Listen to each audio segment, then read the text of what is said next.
Wig, did you just say wig? Wig, okay.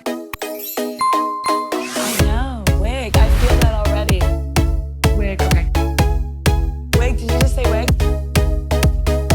Wig, okay. I am ready for my wig to go flying. Oh. Are you ready? Yeah, I guess I'm ready. I'm sorry. I literally woke up like 20 minutes ago. This is very early for New York City time, even though Yes. it's not early at all. Well, I'm about to almost go to bed, so. Yeah.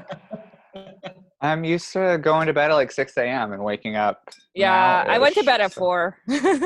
Yeah. So. Which is late. It's not late. It's early for me to go to bed that early. Yeah, same. I feel that. Well, I'm Martyr, Oh, I'm Seat Tepper. and this is Wig It Out! We're recording. Recording on Zoom, as always.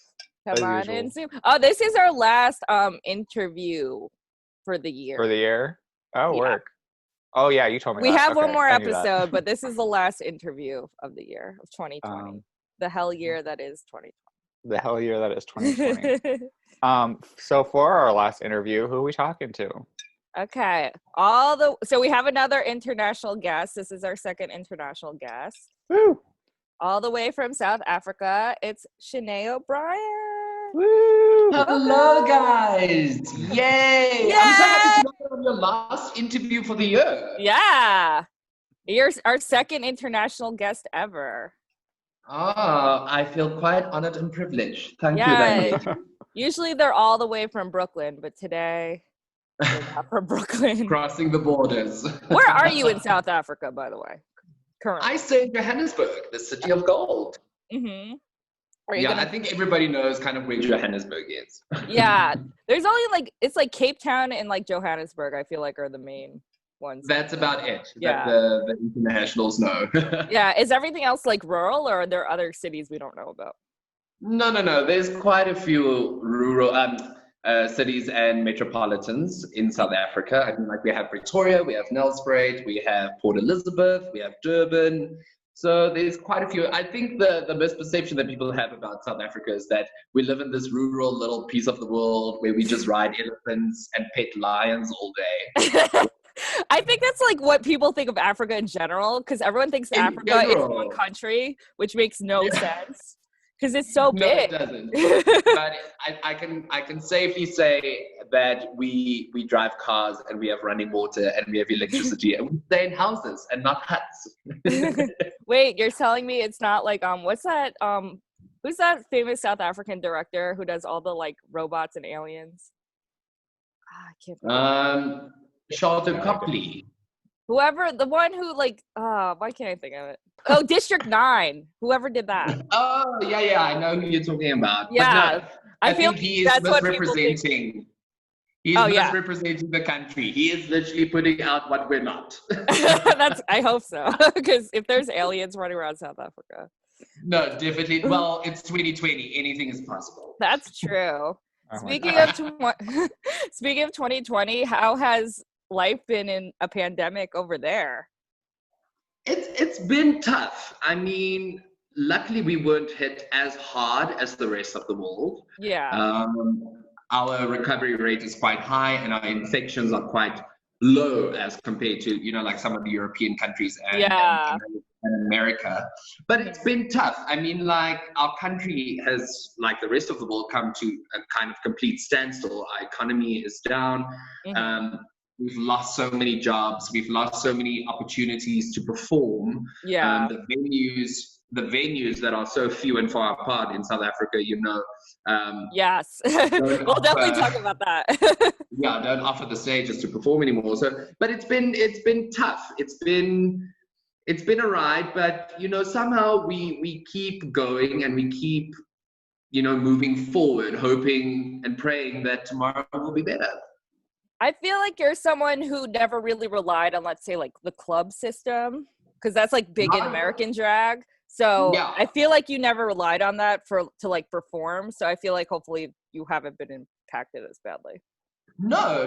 Luckily, my aesthetic of drag and my performance realm has never really been set on the clubbing and the pub vibe, you know. Yeah. So I've always catered more to corporate events, private functions, birthdays, those type of things. Mm-hmm. And obviously, that has been I have been affected by that with a lot of Oh yeah, of weddings course. and stuff being cancelled. But it still gave me the opportunity, even though we were in lockdown and stuff, you know, to explore other avenues more creatively and Mm-hmm. you know, create online videos like half the rest of the world. Yeah. Well, see, it's like a unique situation for you guys because you can connect internationally. Like in America, we can connect internationally, but we don't really need to. But you guys, like, I feel like it definitely is probably a huge plus over there. Yeah, no, absolutely. I mean, like you guys, especially in your drag scene community and all those type of things, I think it's a lot more recognizable than it is with South Africa. Yeah. I mean, I didn't know there was a South African drag scene at all until I started researching about it, you know? Exactly. So the thing is, it's because you guys, it's not really a scene anymore. It's more like a culture. It is this craze that just took over America, and it's just like I say, it's huge over there. And yeah, in South Africa, we're getting there, but we're not there yet. Yeah. I mean, we have had a lot of emerging, you know, drag artists and drag kings, especially with drag king, especially in South Africa. It's taking off at the moment. This is so interesting to me because I was talking. So our other international guest was from India, and like there's some sort of emerging drag king, like phenomena happening in India as well. And it's just so interesting because drag kings they're part of the culture here, but it's not like a huge part of the drag culture here. Yeah. No, also it's not huge yet here. I mean, like I can literally think of about 3 people that, you know. That's a lot for South African drag. I feel like South African drag is like 10 queens, maybe. I know I'm just being ignorant. No, it's all good. But I mean, it's evolving. I mean, we're growing. I think, especially being exposed to what is happening around the world, especially in America with RuPaul. Yeah, you know, putting all the drag artists and everything and the art of drag on a pedestal.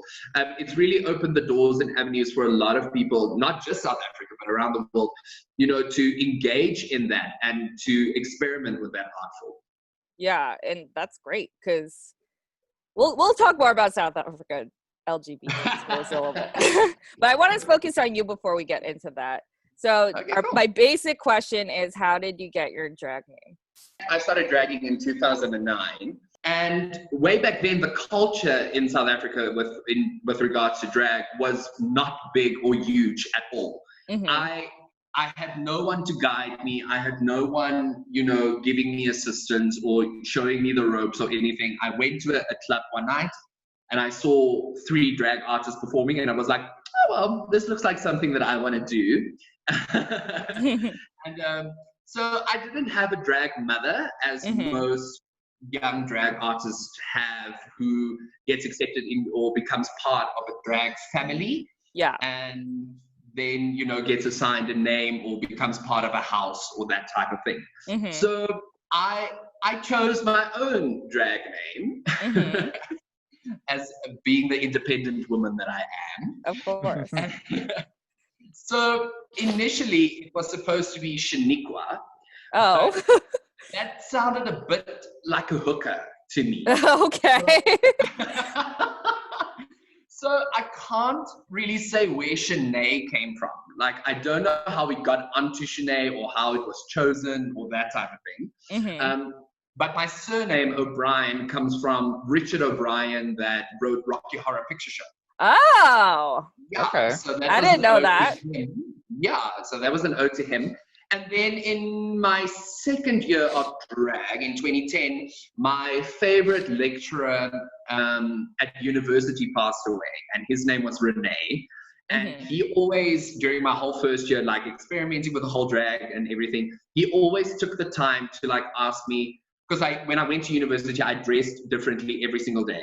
I dressed in period pieces, then I went like a punk, then I went in medieval gowns. So every day was like an experimentation for me. And not one day went by where he didn't ask me, what's the inspiration behind today's outfit?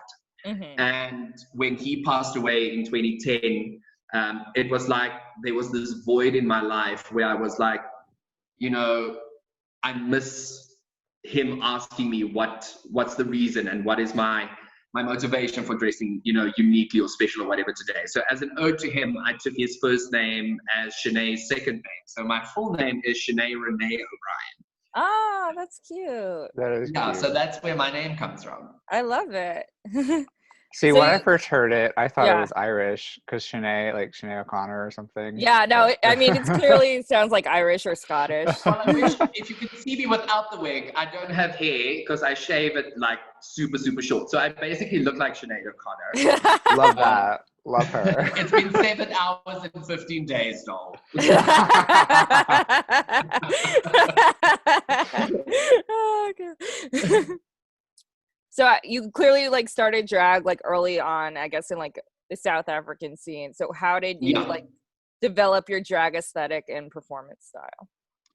So when I started drag, I didn't really have an aesthetic. I didn't really have a style that I wanted to do. Because I mean, like starting out, there wasn't really a reference point at that point because RuPaul wasn't even a thing back in 2000. Because 2009, I think, is when the first season either aired or they filmed it, one of them. Yeah. So, but I mean, like I started, well, I only learned about RuPaul in about 2013, 2014. So way back then it was just like, you know, a shot in the dark going like, well, I hope what I'm doing is kind of okay. But yeah, I had no reference. The only reference point that I had was with the other queens that were around me. So, you know, the only reference that we really had was the exaggerated drag, because that was the norm that was there. You know, if you're a drag artist, your eyebrows need to be drawn up to your hairline. You need to have a blush that looks like a UV ray from the sun hit you. So as it evolved, I realized that my aesthetic of drag, I didn't necessarily want to be that extravagant, over the top drag, if I can put it that way. So I leaned more to female impersonation, if I can put it that way. To rather embody, you know, real and truthful female features, and even have my makeup, even though it is, you know, a little bit out there and not what you would wear going to, you know, a supermarket. But it is more, you know, female impersonating as opposed to drag, if I can put it that way. Oh, I definitely agree. When did you decide to incorporate singing into your drag? So I've always sung when I was in school and university and those type of things. And then obviously when I joined the club as a drag artist, they told me, well, you know, the norm is you need to lip sync. And I was, but I don't want to lip sync. Like I find it incredibly difficult. I find it hard. And hats off to the queens that do lip syncing and those type of things, because I know that it takes a crap load of effort, you know, to do it proper. So for me, the thing is why I decided to do live singing is because, you know, I had this training and I was like, why?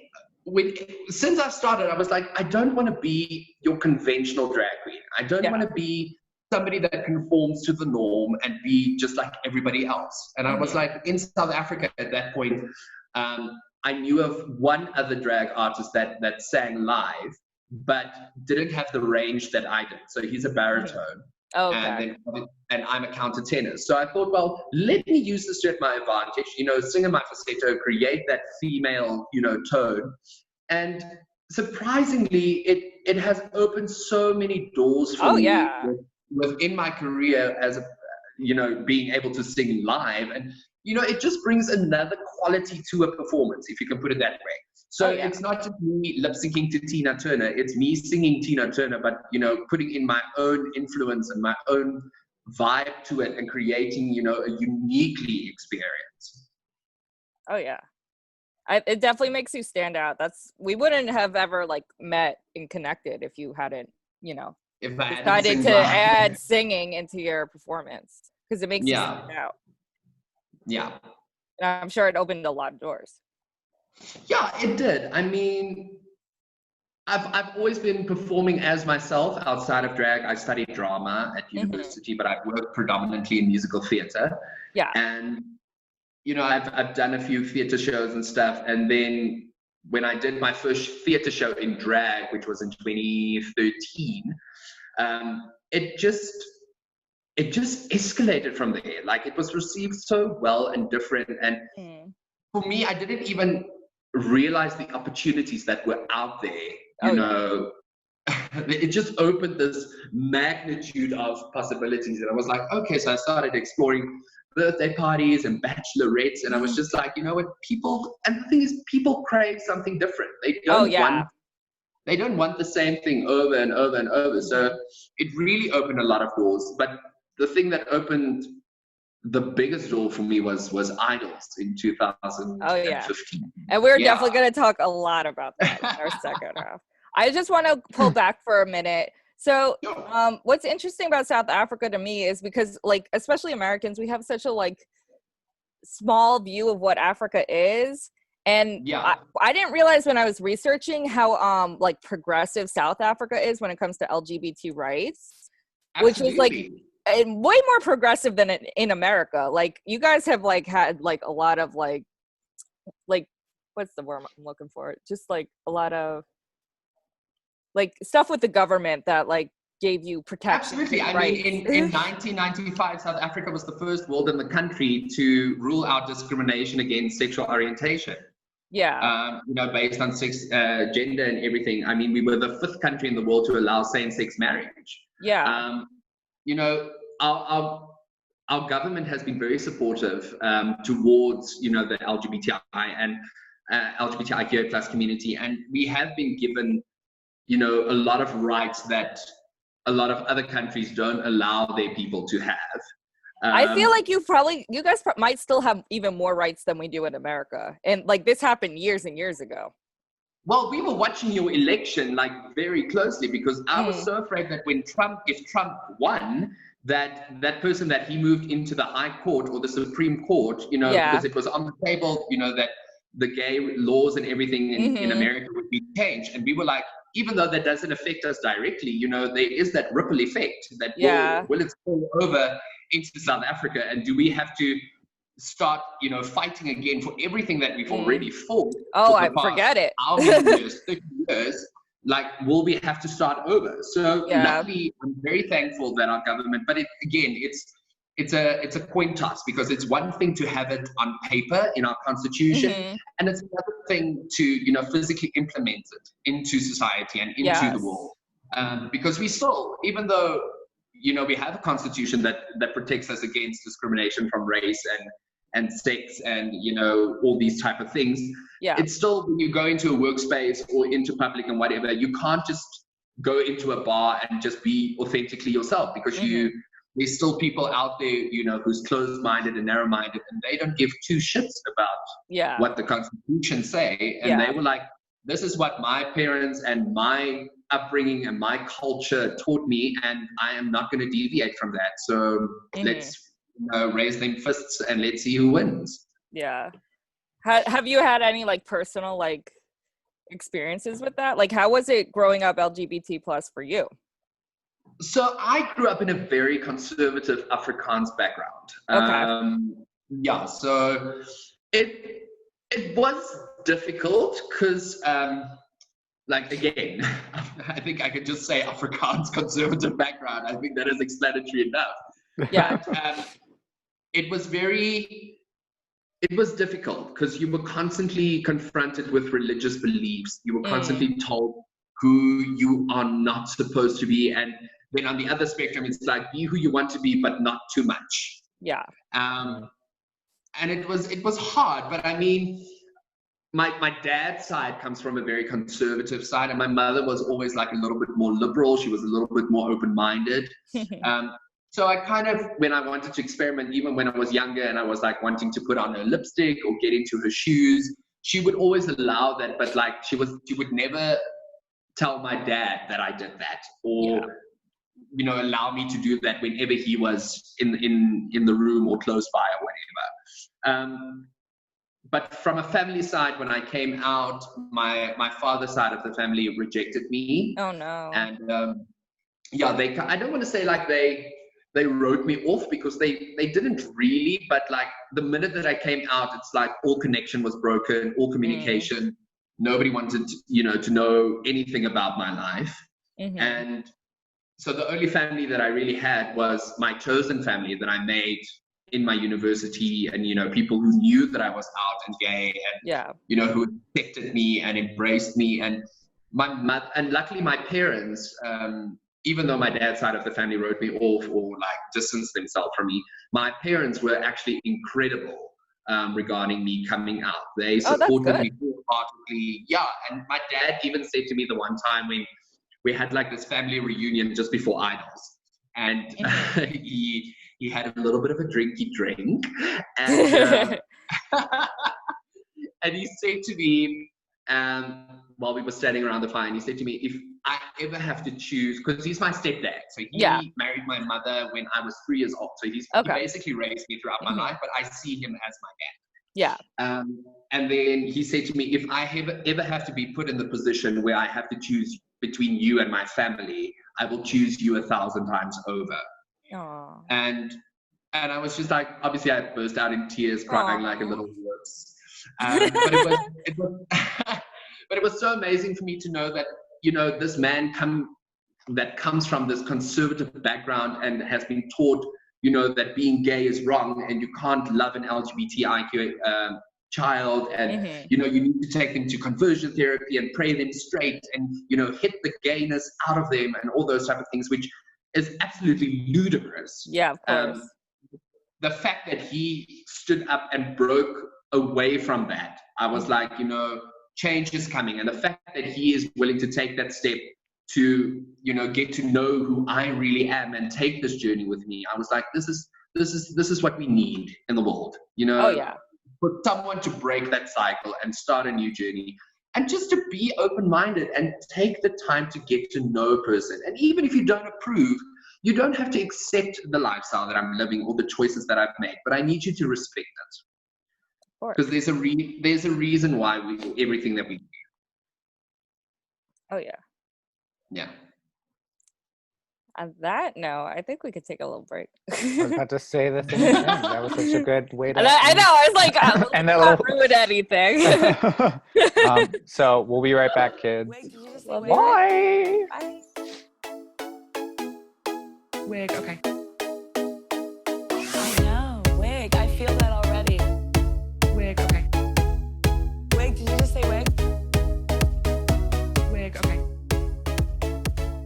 I am ready for my wig to go flying. And we're back. We're back. Woo. How We long was might that use break? some of our break in the thing. We could. It's fine. Martyr's like, no. I mean, we can. I'll find a place for it. I Some mean, of it it's was up to good. you. That's more editing on your end. Yep. Yep. But We all know how that went. Martyr's been doing a lot of editing lately. So anyway, getting back to our guest.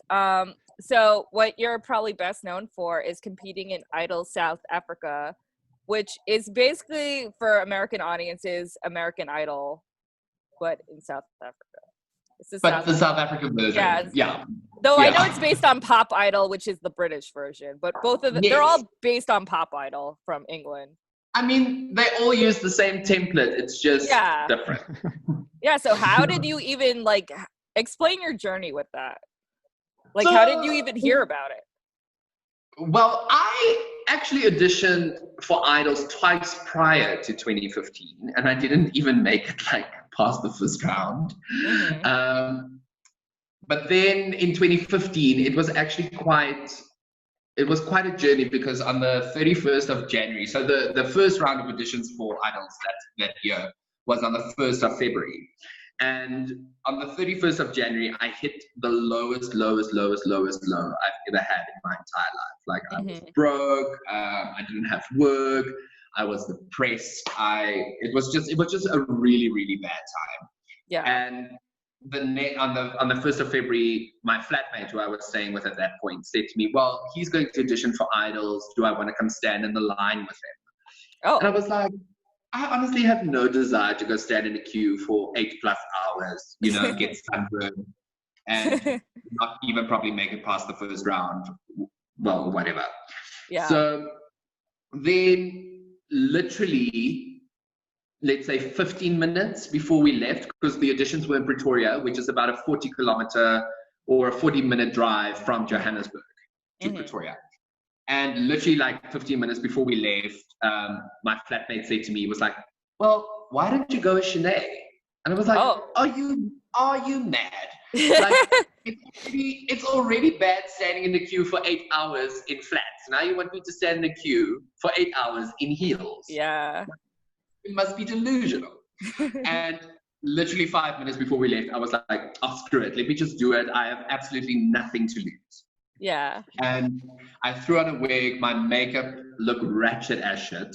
And I threw on the first outfit that I could find, and we went. And we got there, and it was just, I can't explain the feeling that was there this day, but it was that whole vibe of like, everything is about to change. Oh. And I couldn't, and I was like, it was so weird that day. And we literally got there, and we got in the queue, and we saw these two Idols official people move toward us. And the guy came to me and he was like, you have an interesting look. We want to see you again. So like we skipped that entire queue, me and my friend, because I was in drag.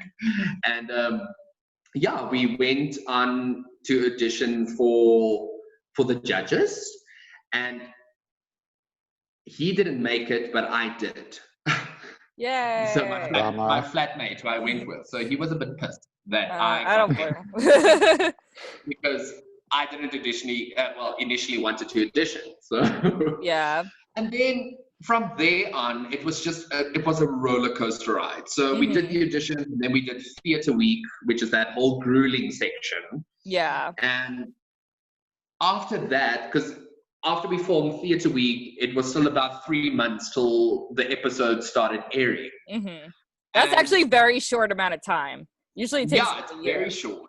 Yeah. And then during that period, I was just like, oh, have I made a mistake? Like going on to national television in drag, is South Africa ready for something like this? I didn't really think it through. And I was like, there was a point where I was considering to like phone the producers and be like, please pull me from the show. Like, I think I'm not ready to do this and whatever. And then there was just a voice inside of me saying, the time is now. Just do it. And we did the whole theatre week, and then obviously I got to top 16. Yeah. Which completely blew my mind, because for me, coming from an entertainment background, and knowing how reality TV shows work, and you're like, they always need a hook, they always need an interesting character, to pull viewers and those type of things. So I was like, okay, cool. They'll keep me on for like the first 2 or 3 episodes, and then they got what they wanted and let me go. Yeah. And every performance during theatre week where it was like an elimination round, I was like, I don't even want to say like I mentally prepared myself to go home. I was just like, you know what? If I go home, I go home. Like I've achieved more than I wanted to. And then I got to the live shows, which was absolutely incredible. And I did one live show, and then I got kicked off. But for me, it was just, in that moment, everything became bigger than myself. Because I obviously came from this whole depression thing and this whole low. And then my whole life turned 360 degrees. And when I went into the drag thing and I saw, I was like, this is a self-gain thing. This could boost my profile. This can open more opportunities for me. And then it just blew up in my face. I had so many, but blowing up in my face in the good way. Okay, I was like, I hope it was good. No, in a good way. And I started getting messages from teenagers and people from like smaller rural towns, if I can put it that way. Yeah. Not bush, but just smaller towns. You know, saying thank you for, you know, being something on a channel that doesn't necessarily, you know, promote the LGBTIQA, you know, lifestyle, and, you know, people who are different. And and it became so overwhelming for me, because I realized that there's not a lot of representation out there for LGBT individuals. Well, it's changed substantially now. I mean, like, if you look at something like Netflix, you can't, it's just, there's LGBT shows everywhere, which is amazing. But I mean, way back in 2015, it was overwhelming for me. And I was like, and that's where my career path kind of changed. And I was like, as much as I enjoyed the performing and everything, and I still love the performing and I still do that, but I changed my direction, because I was like, there's such a need for people to have, you know, relatability. There's such a need for people to be able to identify with other people and not feel alone in the world. And I think that is where the LGBTIQ plus activism spark was lit in my life. But the whole journey of Idols, we'll get to the activism part, but the whole journey of Idols, to be quite honest, I did receive a lot of backlash from heterosexual society, being like, why are we exposing our children, you know, to this devil and this sinful way and all those type of things. And I was just like, it's the 21st century, bitch. Get with it. Also, like, you're like so non-threatening, I feel like. No, I'm not. Like, this is my biggest thing in life. My biggest thing in life is just to be kind to other people and to exude love, and, you know, to give people the acceptance that they so rightfully deserve. Yeah. And yeah, so I received backlash, but it wasn't, I don't want to say it was like life-threatening or horrible, let me put it that way. It was more in the line of, why is a man dressed as a woman taking a female spot? Why is she not with me? Oh, did they do like 8 men and 8 women? Yeah, so okay. I formed part of the females, Yeah, okay. I forgot they used to do that. They couldn't get away with that in 2020. I'll tell you that much. Wow. But again, with the bad came so much good, because I had so many people standing up for me, and people, you know, rooting for me and saying, you know, it's about time that we see something different. It's about time that, you know, a minority group gets recognized on such a big, you know, national channel, if I can put it that way. Yeah. So as much as there was backlash, I didn't really pay attention to it, because my focus was on rather embracing the good and focusing on what was out there and my mission to create more visibility. Yeah, that's really important. I feel like, so I did a lot of research on South Africa. I feel like around that time there became a lot more drag representation on like these like talent shows. Absolutely. So do you think you brought about that change? It's difficult to say. It's really difficult to say, even though like I was obviously the first South African drag artist on Idol South Africa ever. Yeah. But I was also, I don't want to say I was the first drag artist in South Africa to be like on a national show type thing. So I know Manila Vanties, who was on SA's Got Talent, who made it to the top 2.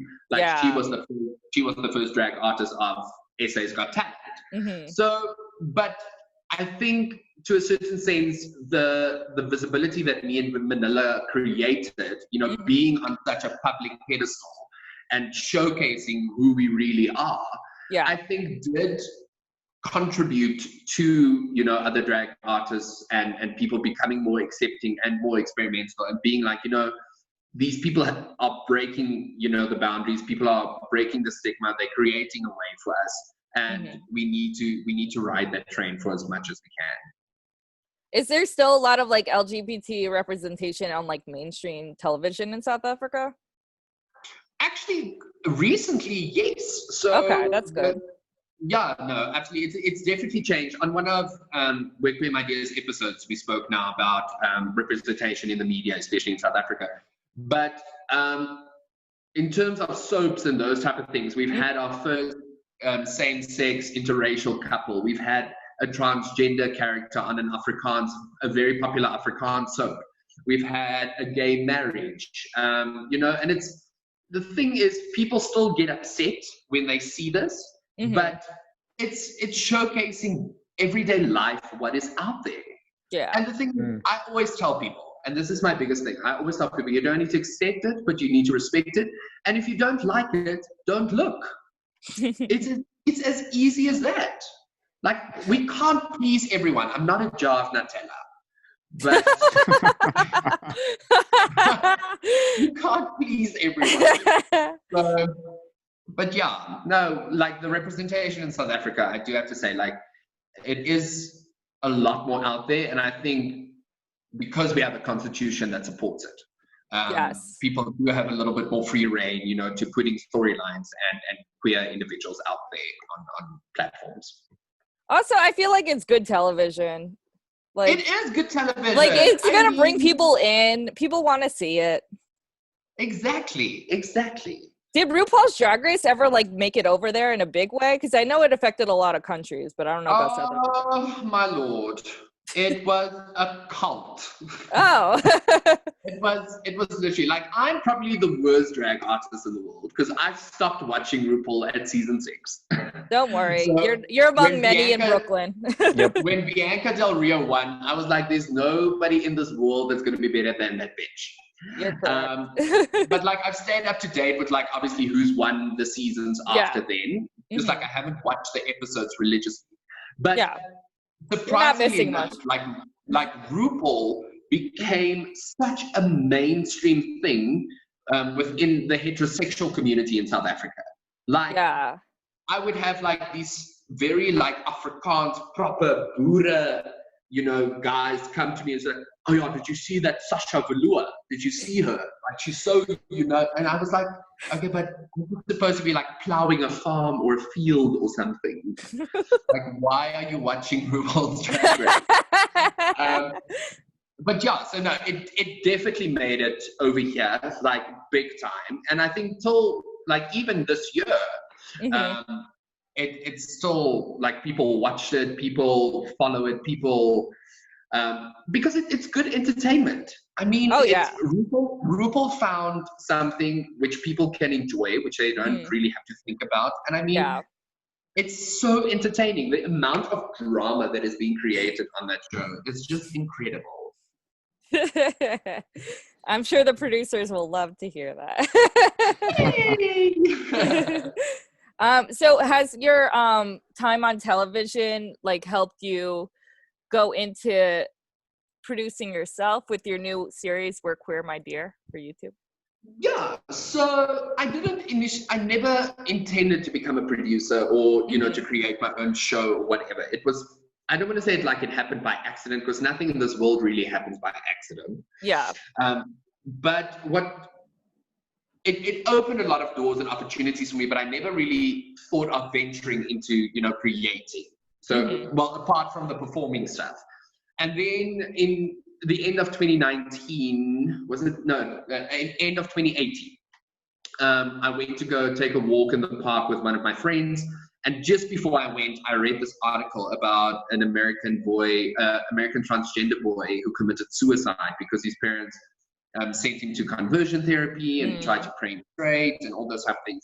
And that, it really bothered me, even though it wasn't in South Africa and it was, I only skimmed through the article and I was but it really upset me and it stuck with me. And I spoke to my friend and I said to him, how is this still happening in the 21st century? We have progressed so much and yet we still so primitive. Yes. And I said to him, I wish there was something that I could do, to raise more awareness and create a platform where, education is accessible and information is accessible, but really purely from a South African point of view, because it's so easy to read something that happened in India or Sri Lanka or America or wherever. But nobody on home soil really talks about the issues that we as South Africans face. And we spoke about it and I left it. And then literally in January, he came back to me and was like, I can't stop thinking about you know, a conversation that we had. And I was like, well, then let's do something about it. And that's where the idea of WERRRK Idea started. And it was a whirlwind of the first season. I mean, like, we spoke about it in December. January, he brought it back up. In March, we shot the promo. In June, we let out the first 5 episodes. And then we won the Media of the Year award, like 6 months, only after being on air for 6 months. And I was like, this is crazy, because there's obviously a need for this. There's obviously people are taking note of it. People are gaining from it, learning from it. And yeah, so, and then I was considering, I didn't plan on doing a second season though. So just to put it out there for your viewers. So WERRRK Idea is an online LGBT educational platform that's available on YouTube at WERRRK Idea SA, where me and 3 other panelists tackle everyday topics that the LGBT community, you know, are confronted with and faces, especially homophobia, religion, bullying, you know, like all the big topics. Yeah. And then I didn't plan on doing a second season, and then we won the award, and then I kind of felt obligated to do the second season. And but it was really tough for me because I self-funded the entire first season. So I took about 25,000 Rand from my savings account, which is about roughly, if I'm not mistaken, I'm gonna lie, but let's say it's around like $5,000 for you guys. That's a lot of money. That is a lot of money, girl. That's a lot of money. and so I said I will do a second season on one condition, that we find a sponsor or a partnership or something like that. And then we had one, and then hello, pandemic. And so our sponsorship withdrew, and then I kind of made peace with the fact that, you know what, maybe season 2 is not going to happen this year. And then in July, a company called The Other Foundation, which primarily focus on LGBT visibility and what is the word that I'm looking for?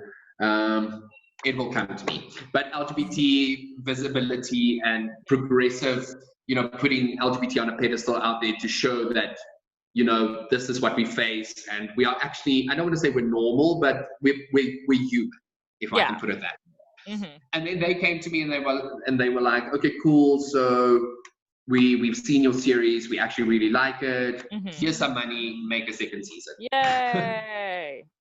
And I was Who's like, gonna do that for us, Martyr? Nobody. So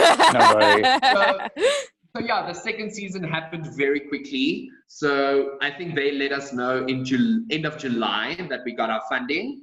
Then in August, our funding was paid. Then I had a month to put the entire season 2 together. And we shot on the 3rd and the 4th of October, and the first episode started running on the 11th of October.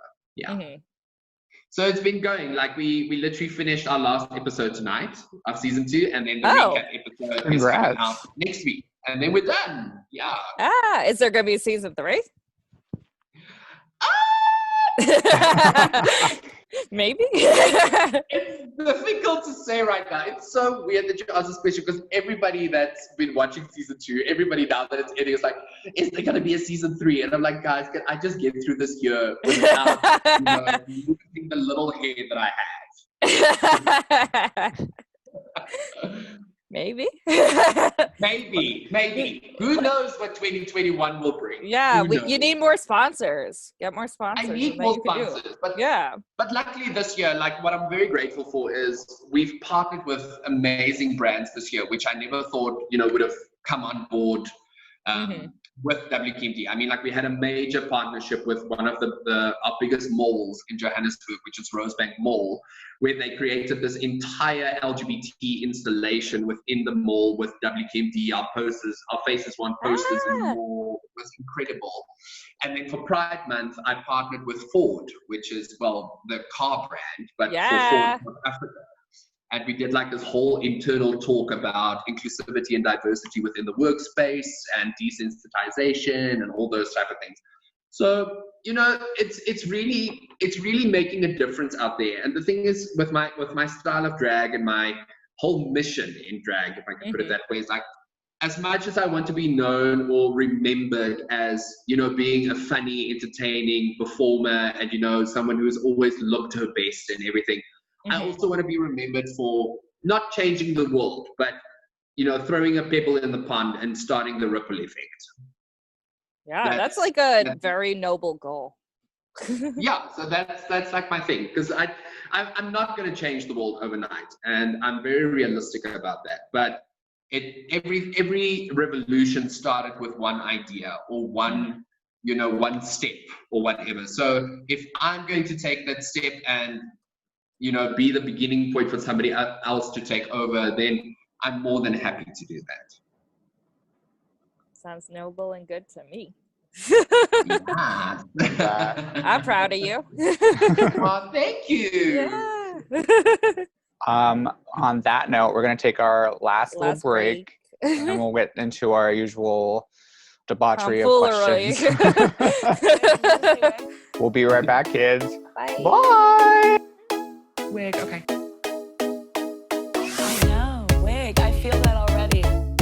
Wig, okay. Wig. Did you just say wig? Wig, okay. I am ready for my wig to go flying. And we're back. We're back. After On our a long breaks, we're break learning of, a lot about South Africa because Yeah, same. Americans are stupid and we don't. the We're work, all yeah. unemployed here in New York City.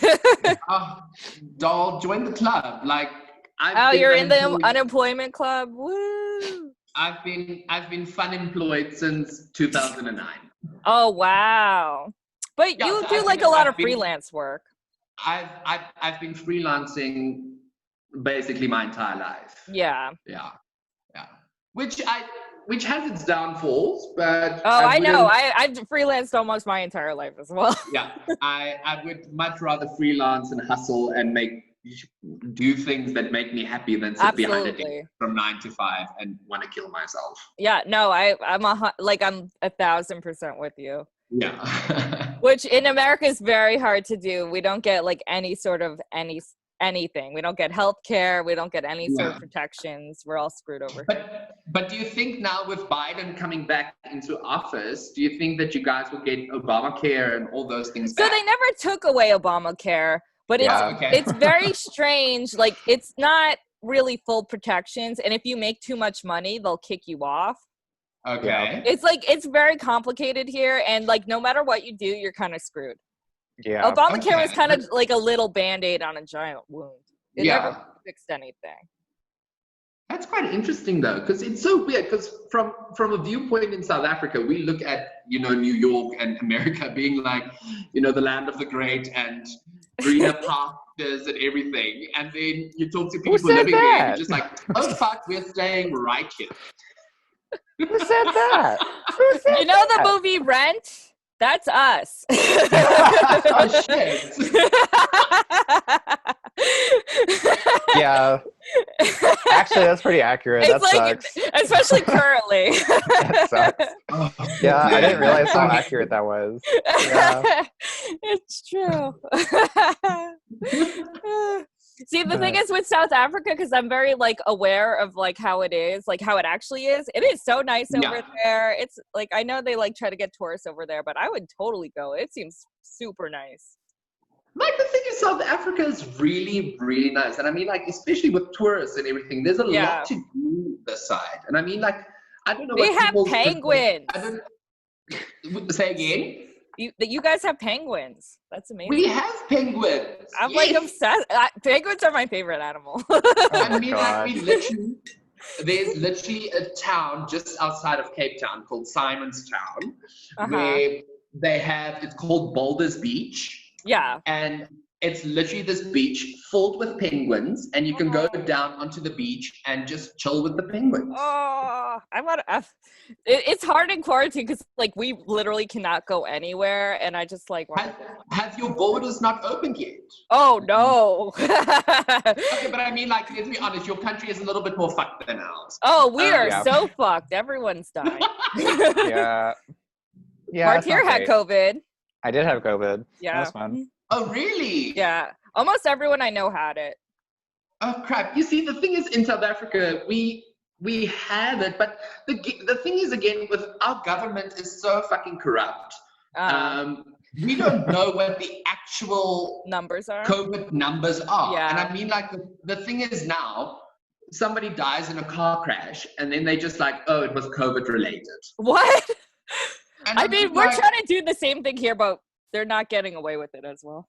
Yeah, no, they literally, like, we don't know what the real statistics are, if we can put it that way. Because when we moved because our daily infection rate, when we were on level 2, I don't know if you guys have the levels over there.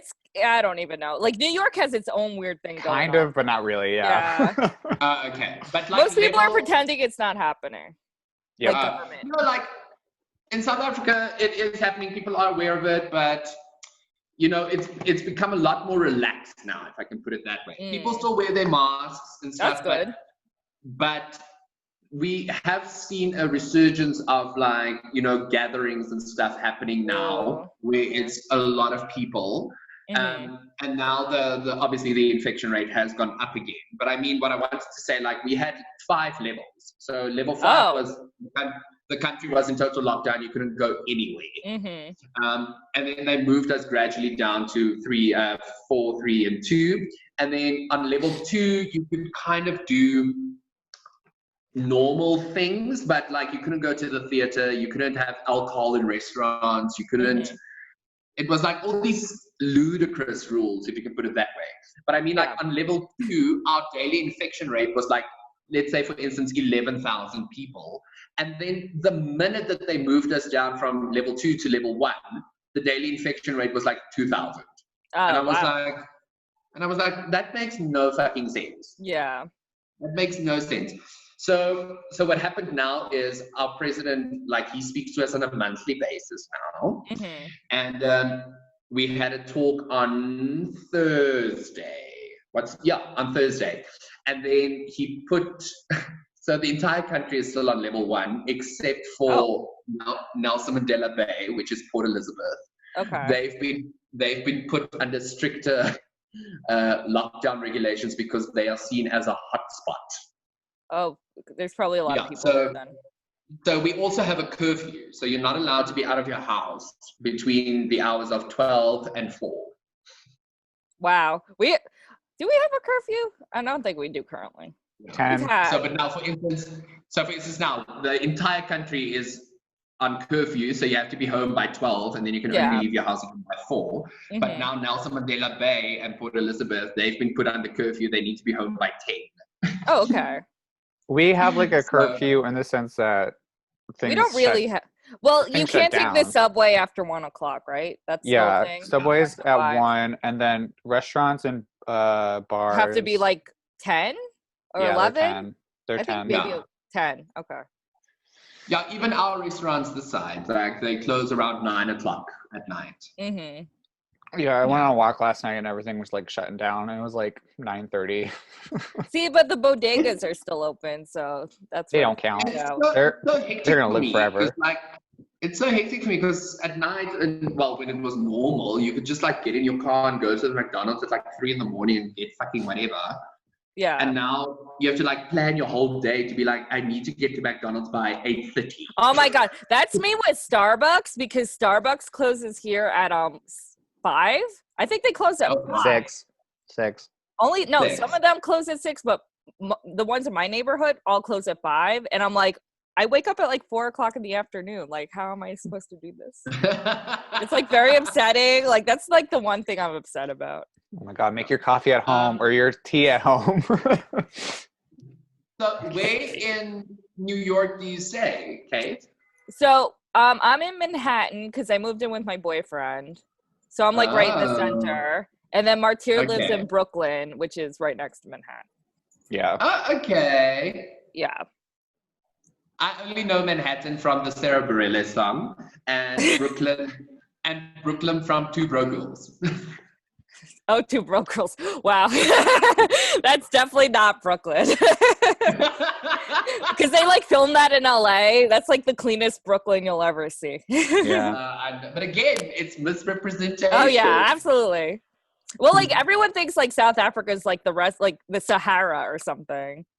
But Then that's realize how it's it's like- portrayed in mass media. It's like Yeah. we're always South Africa is shown as like this rural bush area. But with people think people all of wearing- Africa is like that, which is like not. People There's like wearing really big animal cities. skin for clothes. And Yeah. I'm just like, bitch, calm your tits. We have a H&M and a YDE and everything here. South The Africa's only pretty metropolitan. the only popular media I can think of that's about South Africa particularly is a Disney Channel original movie called The Color of Friendship. Yes, The Color of Friendship. That's a big one in America. Oh, okay. Yeah, you know, apartheid. Yeah, it's like the apartheid or whatever. But Yeah, it's like weird. apartheid light. Yeah. It's like a very well. I think I know it like because Mandela, the movie with Idris Elba. Yeah. That's probably like the last big thing. Oh, what was that other movie with Matt What's this- Damon? Yeah, what's the soccer movie? Black Diamond. Yeah. Or Blood Diamond, or what was the thing called? I don't know. It's some football movie. Invictus, wasn't it? Yeah, Invictus. Yeah. Invictus. Yeah, that's all we know. But I also know just because of District 9, because he's from South Africa. But that's literally just played off in Cape Town, in the Cape Flats. Yeah, that looked crazy. I hope it's not like that. You know what else we know South Africa It's from? not like that.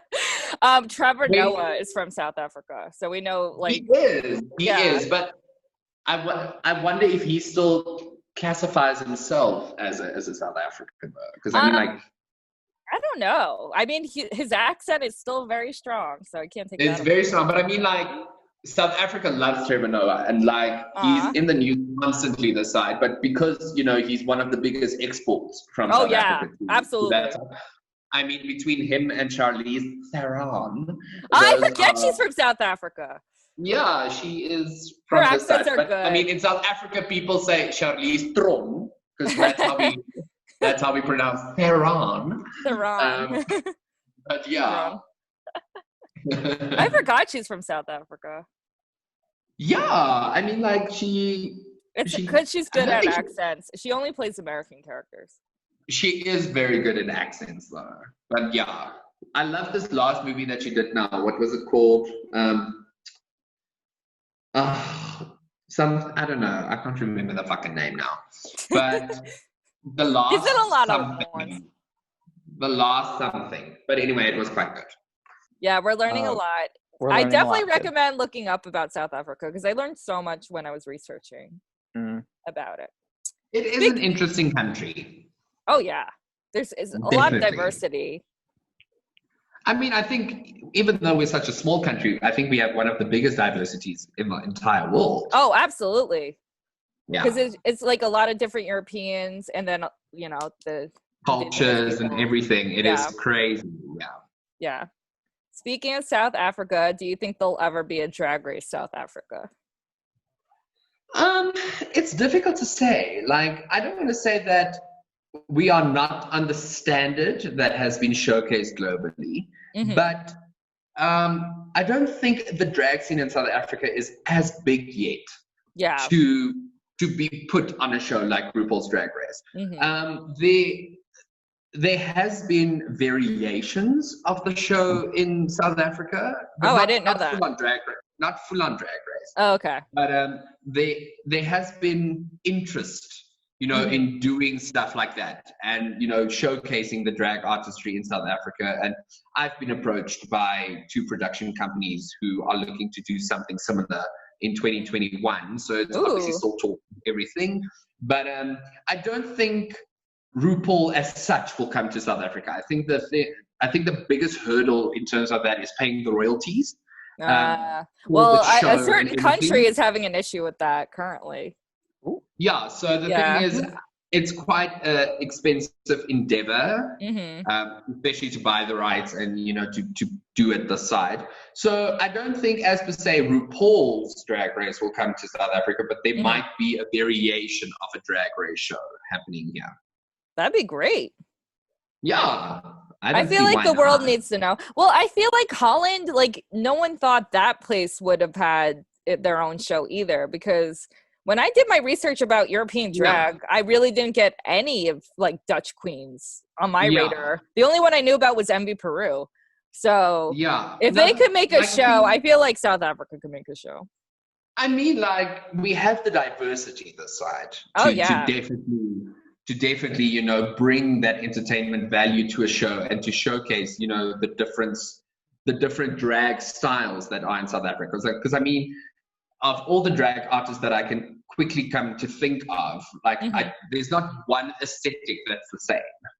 Everybody is different. What would like a typical drag like show be? Like what different styles would be showcased? The thing is, it's difficult because I mean, a lot of the drag artistry that happens this side is more realistically based, if I can put it that way. So it's not your over the top drag type thing, but it's more, you know, subtle. But it's subtle, but in a very out there way. I don't know how to explain it. I'll send you some pictures that you can look at some of the queens. But is there like a big dance like scene over there? I feel like maybe not at all. Believe it or not. Oh, really? I'm surprised. We have very few venues that actually allow drag performances to happen. I mean, the only 2 or 3 that I can think of is WERRRK in Cape Town, Babylon in Johannesburg, and ETC in Pretoria. Those are the only 3 that I can think of. And also, with our drag performances, it has started now, but it's not there yet. Like, whereas your drag performances, you know, get tips from the audience members where they're given $1 or $10 or whatever. We don't have that here. Like, people don't tip. So you perform and you're just like, okay, well, that was fun. But that's around the world. Tipping only happens in America. Yeah. Well, we've started now with it. Like, you have? Wow. Like, I've seen a few videos where people are like waving a 20 Rand bill in the air and like, take my money. Oh, that's great. So we're getting there, and we're catching on to the American culture, which I think is good. I mean, drag artistry, it's an expensive hobby, if I can put it that way. Oh, yeah.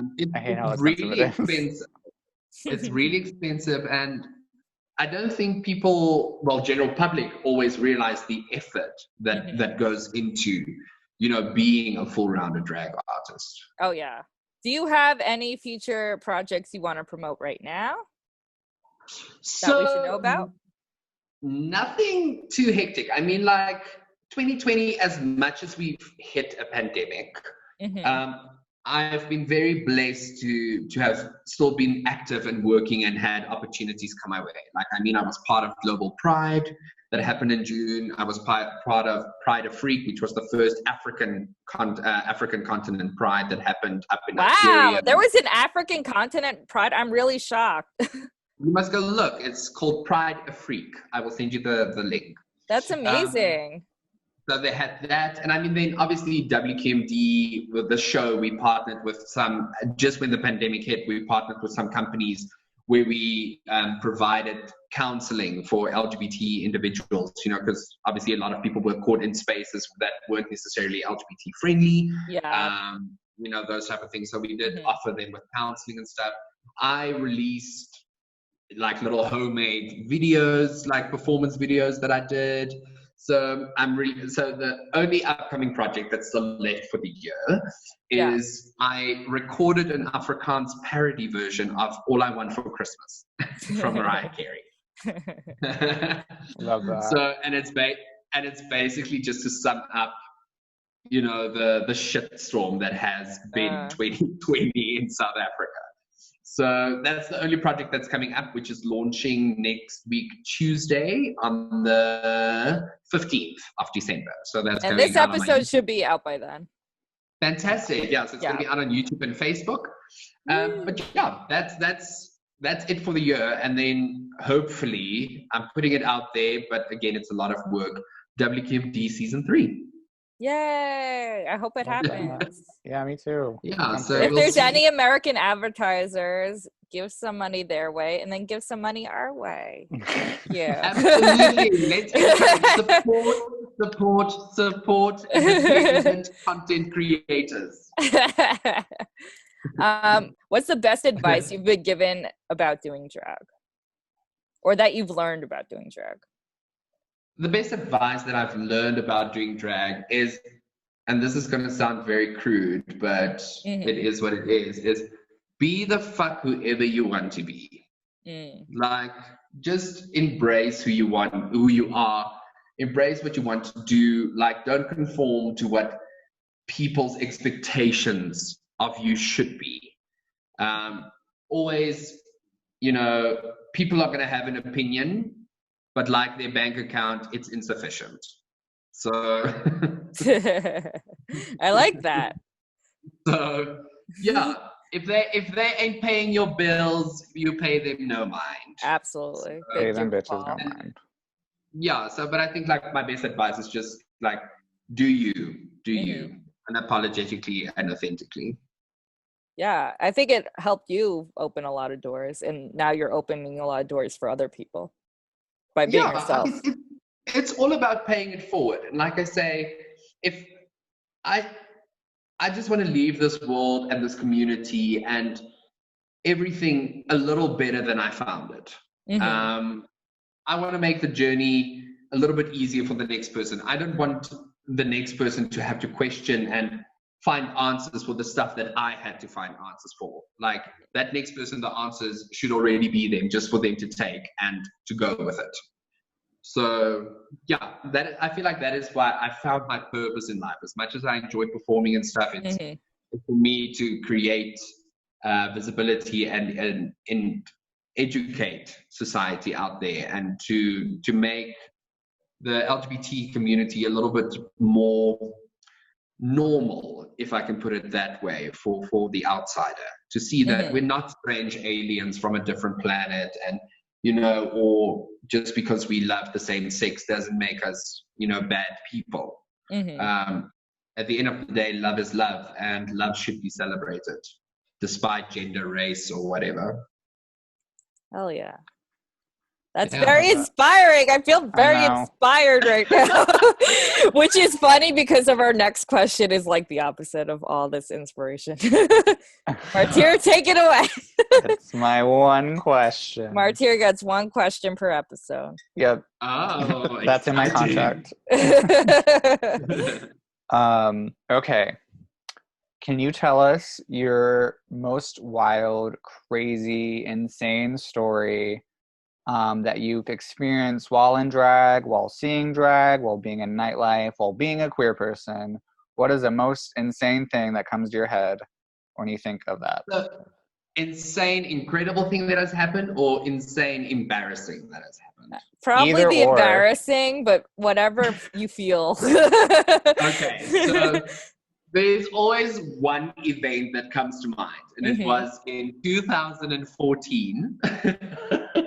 Okay. I was performing at a casino in Johannesburg, and we had like this little show called the Vaga Girls, where it was like all these girls in feathers, very showgirl-like, if I can put it that way. Okay. And I was like the drag entertainment act that opened the show and closed the show. And at the end of the show, I did River Deep Mountain High by the queen herself, Celine Dion. Oh, a classic. And I remember that night I wore this black tulle skirt with this long black weave or black wig, and this gold sequins jacket. I actually have a picture, and I will send it to you. And I remember, because the stage was quite small, and I had to like move and shuffle my way down from the dressing room on the side of the stage past them to get to the front of the stage so that I could go to the back of the room and enter from there. And as I was moving, I stood under a light fixture.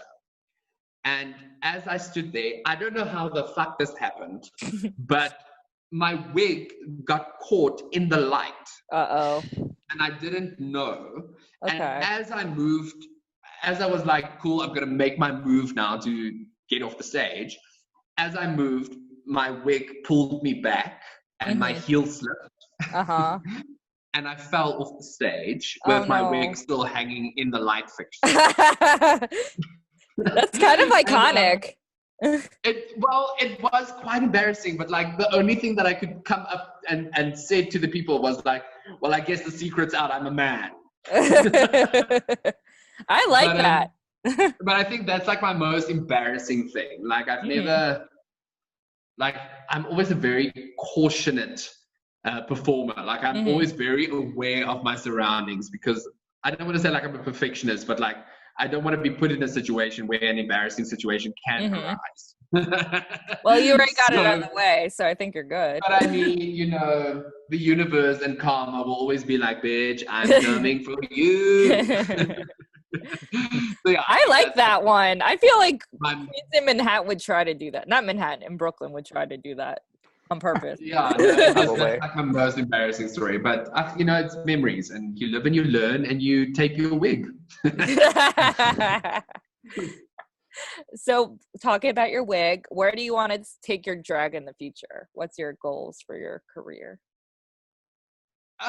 It's difficult because I've had an 11-year-long career, which I didn't anticipate. Like I never thought that when I went to that club in 2009, that I would venture into the world of drag and make a career out of it. So for me to be here 11 years later and still be a working performer and still be creating and still doing new things and exploring and learning it's a blessing in itself. But for me, I just turned 31 this year.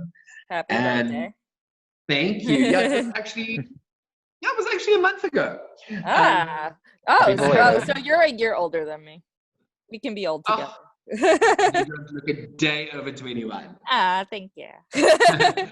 So the thing is, for me, I don't really plan that far ahead, and I think if anything, this year has taught us that there's no point in really, you know, trying to plan your life as far ahead as you want, because, you know, stuff can just change in an instant. But for me personally, where I'm seeing my drag going is to be able to perform and to create for as long as I can, to still create educational platforms. And my big thing that I really want to get into next year is to bring LGBT visibility and awareness into secondary education, because I feel there's a big gap there. Yeah. Not a gap because they don't want it, but a gap because people fear what society will say if we introduce children into or expose children to the LGBTIQA lifestyle and what it's all about. So I am in talks with one of our political parties called the Democratic Alliance to try and get WERRRK idea into secondary and primary institutions where we can address kids and expose children to the LGBTIQA plus community, and not necessarily enforce and tell people to be gay or lesbian or whatever, but just to try and curb the bullying and all those things that happen in schools. Because it's a very confusing time. And if I think back, when I was in school, like there was no one there to give me guidance. There was no one there to tell me, okay, but this is maybe what you're feeling. And like there was no safe space for me to turn to. And that's my main priority, my main focus that I want to do is like create safe spaces for people and for children to be accepted and to feel comfortable to be who they are, whatever that may be. That's amazing. You're gonna change the world. That was so inspirational. I know. I'm like, what are we doing with our lives here? We're not doing anything in quarantine. God, we're just a giant shitpost over here. Yeah. So I'm glad we have people in the world like you. Yeah, we need more people like change. you. Holy shit. Oh my That's gosh, amazing. like I'm blushing now. Well, thank you so much for coming on our little show. You're trying to call it a shit show. You're like, not this episode. Not this time. Thank you guys so much. And it's not it's not a little show. Like, again, my show is also little. And I mean, Yeah.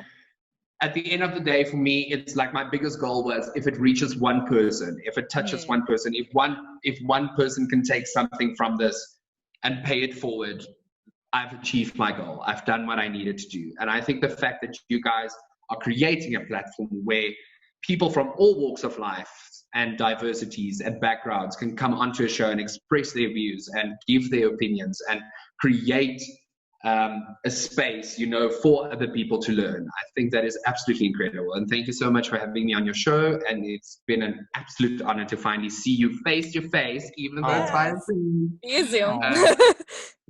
Yeah. Thank you so much. I gotta use this endorsement somewhere. Put it on my resume. Where can the kids find you online? So I am available all over the atmosphere of social media. So you can find me on Facebook at Shenay O'Brien.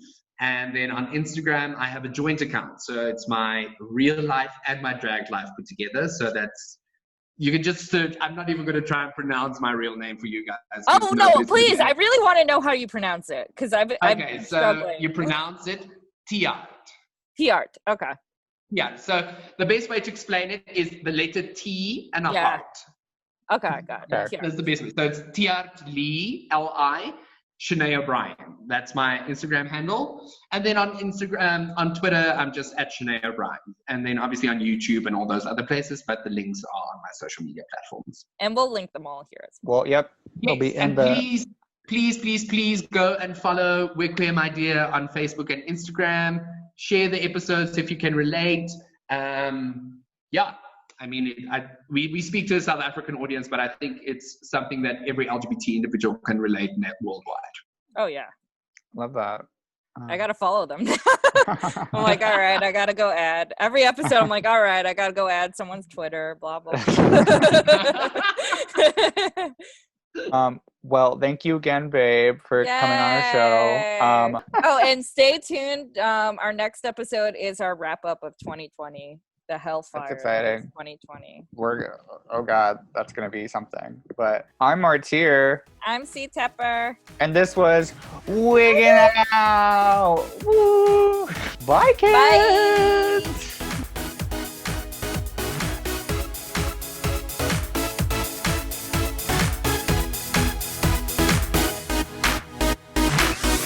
I'm C Tepper. You can follow me on Instagram at CTEPPER and read my book, The State of Drag, where I interviewed 175 drag queens from around the world. All proceeds go to charity on Amazon.com.